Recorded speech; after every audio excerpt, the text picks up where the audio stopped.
Hello everyone, this is Christina Richardson, the nutrition educator from All Face Food Bank, and today we are going to be showing you how to make stuffed acorn squash. So we are going to start by cutting our squash in half. So as you can see, there's one pointy end, there's an end with a stem, and we are going to go ahead and take a very sharp knife and we are going to cut the squash in half. So this task can be a little bit tricky because the squash can be hard to cut through. So you're just going to take your knife, you're going to very carefully make sure your fingers are out of the way, and you're going to start making an incision in the side of the squash. You're going to rotate this. I find that rotating the squash as you're cutting it actually helps. And then once you get about halfway through, you can put your hand on the top and push the knife all the way through to get the squash cut in half all the way. Now that we have our squash cut in half, you can see that both halves don't sit very flat on the cutting board surface. So we're going to go ahead and cut off that pointy end of the squash just so it will sit flat on our cutting board surface and it will be easier to stuff later on in the process.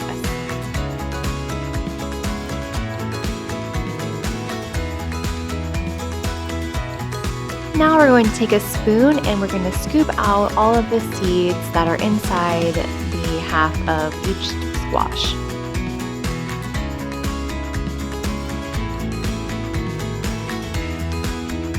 Once all of the seeds have been scooped out of every half of the squash, you're going to go ahead and take a baking sheet and you're going to put the squash right side up, and we're going to drizzle with a little bit of olive oil and we're going to season it with salt and pepper.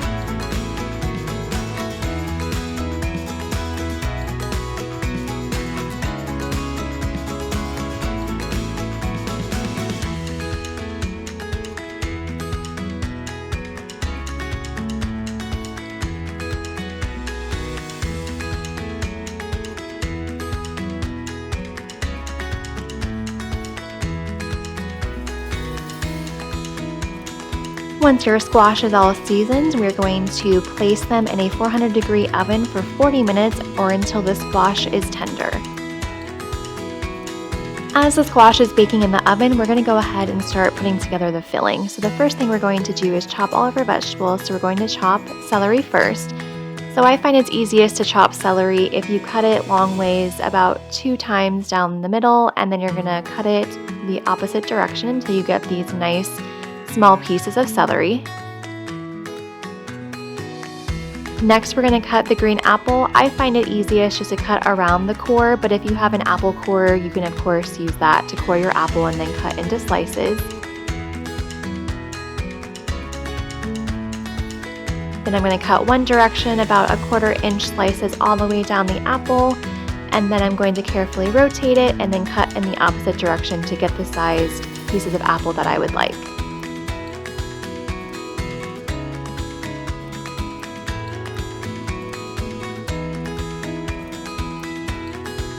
Next, we're going to go ahead and cut the onions. You're going to take the root end and cut all the way down the root end. Keeping the root intact is actually going to help make slicing a lot easier. So you're going to cut off the other end, then you're going to gently peel off the outer skin, and as you can see, that root is still intact. So then we're going to do about 1/8 to 1/4 inch slices across the half of the onion without cutting all the way through the root's end.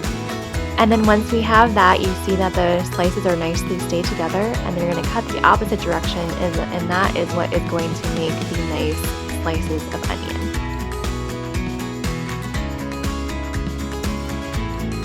Next, we're going to go ahead and chop the garlic. So for the garlic, to get all of the cloves out, you're just going to press down. It was going to loosen all of the cloves.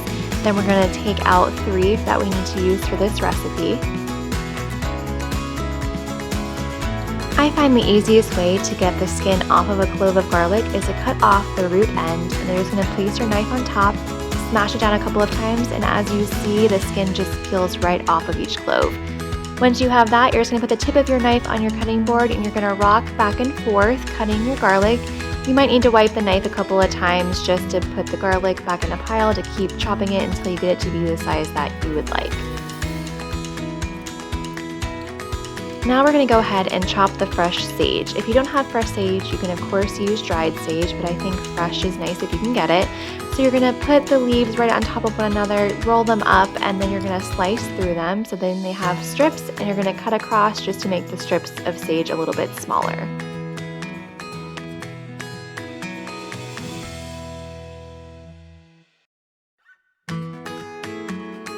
Now we're going to go ahead and cook our filling. So we're going to drizzle a little bit of olive oil in a pan that's on medium heat.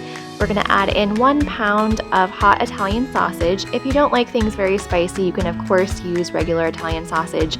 Or if you want it to be a little bit healthier, you can use chicken sausage or turkey sausage. That choice is up to you. And we're just going to keep cooking this and breaking it up until it is nice and brown and cooked all the way through.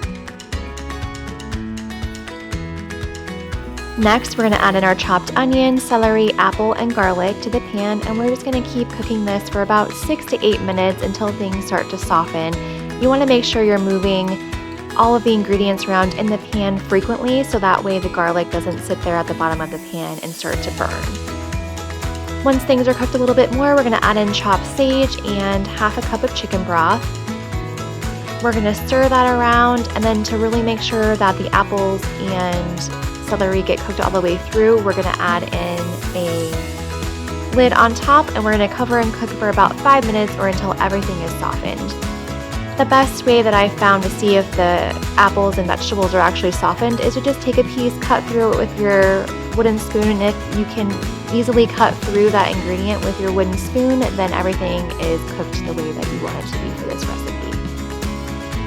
Then we're going to place everything into a bowl and we're going to set that aside.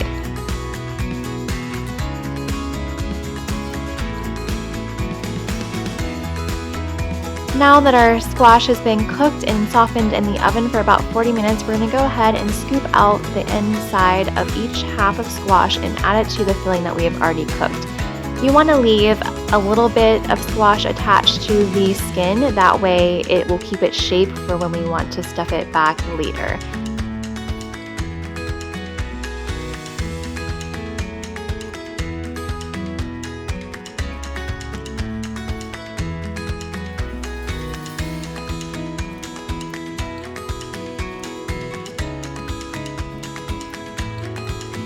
Now that all of the squash has been put into the filling, you're going to take that same spoon and mix it all together, and then once it's thoroughly mixed, we're going to go ahead and stuff it back into each half of the squash.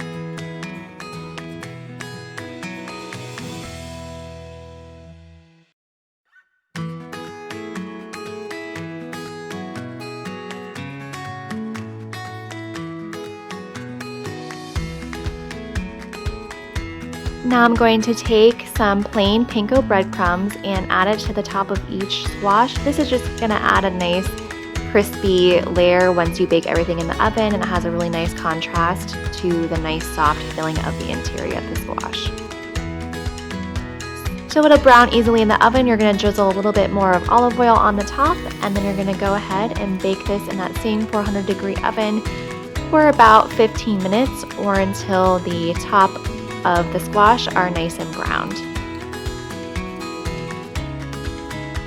And there you have it. This is our completed stuffed squash recipe. This is a great fall recipe and something unique to do with acorn squash, which you will see in the grocery store, but sometimes you don't know what to do with. So the filling is nice. There's some sweetness from the apple. There's the spicy sausage and the sweet squash, and then the nice crispy panko topping on top. And so this is just a really great recipe to maybe make it for Thanksgiving or even just an easy weeknight dinner. And it's something that everyone is going to enjoy. I hope you enjoyed this video. If you would like to make this meal with your family, you can find the recipe in the description box below. If you would like more recipes, please view our recipe playlist linked to the left where you can watch videos you may have missed.